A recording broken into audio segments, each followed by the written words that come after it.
Putinning Pekinga tashrifi yakunlandi. Kreml tashrifda nimalar kutgandi va aslida nimalar oldi?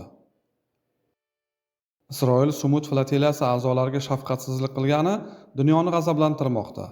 Nega Isroilning obro'si tushib ketyapti?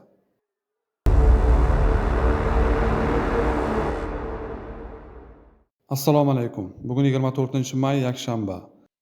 Vladimir Putinning 2026-yil 19-20 may kunlari Xitoyga qilgan tashrifi Moskva uchun so'nggi yillardagi eng muhim diplomatik safarlardan biri bo'ldi. Rasman tomonlar strategik hamkorlik, ko'p qutbli dunyo va ikki davlat do'stligi haqida gapirishdi. Ammo rasmiy bayonotlar ortida ancha pragmatik va jiddiy hisob-kitoblar yashirin edi. 2026-yil may oyiga kelib Rossiya murakkab xalqaro vaziyatga tushib qoldi.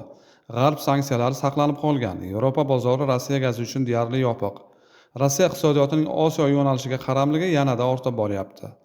Bunday sharoitda Kreml Pekinga nafaqat diplomatik iltifot uchun emas, balki yangi shartnomalar, investitsiyalar, texnologiyalar va siyosiy qo'llab-quvvatlashni izlab bordi. Rossiyaning asosiy umidi Sibir kuchi 2 gaz quvuri loyihasi edi. Kreml uchun bu quvur strategik ahamiyatga ega bo'lib, Yevropa energetika bozori yo'qotishlarini qisman qoplashi zarur edi. Ammo Xitoy raisi Si Szinpin Moskva istagan barcha narsani berishga shoshilmadi. Pekin ehtiyotkor siyosatini davom ettirdi. Xitoy arzon Rossiya xomashyosiga qiziqadi, ammo Rossiya iqtisodiyotining qutqaruvchisiga aylanishni istamaydi. Natijada Moskva cheklangan kelishuvlar, savdo hajmini kengaytirish va hamkorlik haqidagi yangi ammo quruq bayonotlarga erishdi. Ammo haqiqiy siyosiy va iqtisodiy sakrashga erisha olmadi. Xitoy esa o'zi uchun eng manfaatli pozitsiyani saqlab qoldi. Pekin Rossiya energetik resurslarini chegirma bilan sotib olmoqda. Rossiya bozoridagi ishtirokini kuchaytirmoqda va shu bilan birga AQSh hamda Yevropa ittifoqining og'riqli ikkilamchi sanksiyalarga sabab bo'lishi mumkin bo'lgan qadamlardan qochyapti. Tashrif jarayonida Rossiya va Xitoy o'rtasidagi kuchlar muvozanatining o'zgargani ayniqsa yaqqol ko'rindi. Agar 10 yil avval Moskva va Pekin deyarli teng huquqli ittifoqni namoyish etishga harakat qilgan bo'lsa, bugun Xitoy ancha ishonchli va kuchli o'yinchi sifatida ko'rinyapti. Rossiya tobora Xitoy texnologiyalari, avtomobillar, elektronikasi, bank hisob-kitoblari va eksport bozoriga tobora bog'lanib bormoqda. Amalda Kreml tashqi siyosatda manevr qilish imkoniyatlarining bir qismini yo'qotyapti. Shu bilan birga Xitoy Rossiyaning mag'lubiyatidan ham manfaatdor emas.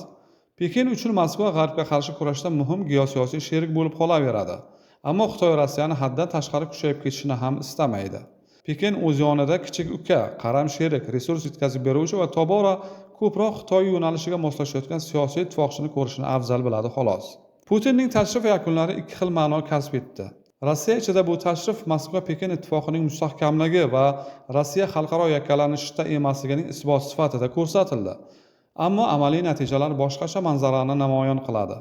Xitoy Rossiyani faqat o'zi uchun qay darajada foydali bo'lsa, shu darajada qo'llab-quvvatlaydi xolos.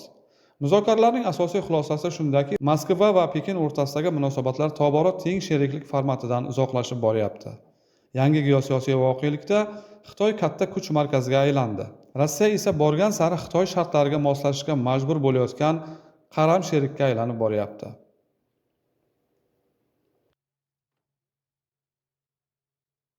Fransiya Sumut flotiliyasi faollariga nisbatan munosabati sababli Isroil Milliy xavfsizlik vaziri Itamar Ben-Gvirning mamlakatga kirishini taqiqlab qo'ydi. Umuman olganda, Isroil G'azo sektorida o'tkazgan genotsidlari tufayli butun dunyoda hurmatini yo'qotib bormoqda.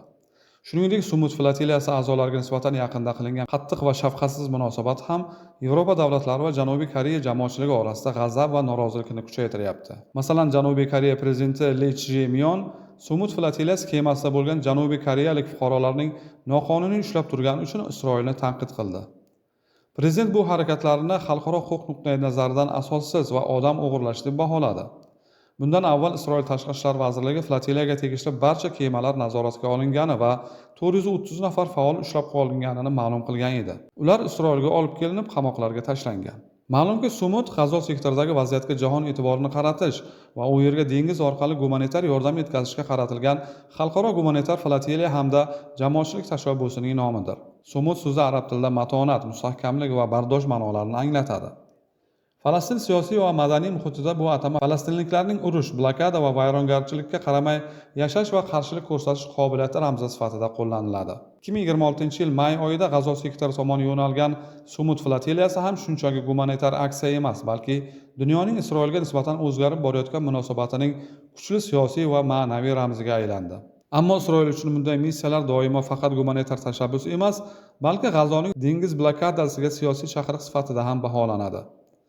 Isroil kuchlari flotiliya kemalarini to'xtatib qoldi. Faollarga nisbatan qattiq va shafqatsiz munosabatda bo'lgani haqidagi xabarlar esa jahon ommaviy axborot vositalari va ijtimoiy tarmoqlarda tez tarqaldi. Isroil askarlari flotiliya a'zolariga nisbatan o'ta qo'pol va shafqatsiz munosabatda bo'lgan. Faollarning guvohlik berishicha, Isroil askarlari ularni ayovsiz kaltaklagan, rezina o'qlar bilan o'qqa tutgan, ayol-qizlarni jinsiy zo'rlab xo'rlagan. Ularni qamoqda noinsoniy sharoitlarda saqlashgan. Bu holat ayniqsa Yevropaning qator davlatlarida kuchli norozilikka sabab bo'ldi. Bu davlatlarda jamoatchilik fikri G'azodagi Isroil harakatlariga nisbatan tobora tanqidiy tus olib boryapti. Sumud flotiliyasi atrofidagi hodisa oddiy diplomatik mojarodan ancha keng ko'lamli voqeaga aylandi. U jahon jamoatchilik kayfiyatidagi global o'zgarishning bir qismi bo'ldi.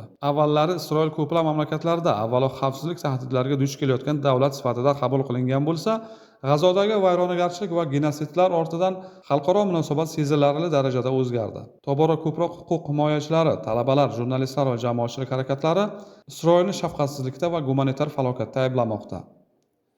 Flotiliya tashkilotchilari uchun hatto missiyaning to'xtatilishi ham siyosiy muvaffaqiyatga aylandi. Ular eng asosiy maqsadga, dunyo e'tiborini yana G'azodagi falokatlarga qaratish va Isroilga bosimni kuchaytirishga erishdi. Axborot asrida bunday aksiyalar jismoniy yordam yetkazish usulidan ko'ra global jamoatchilikka ta'sir o'tkazish vositasi sifatida ko'proq foyda bermoqda.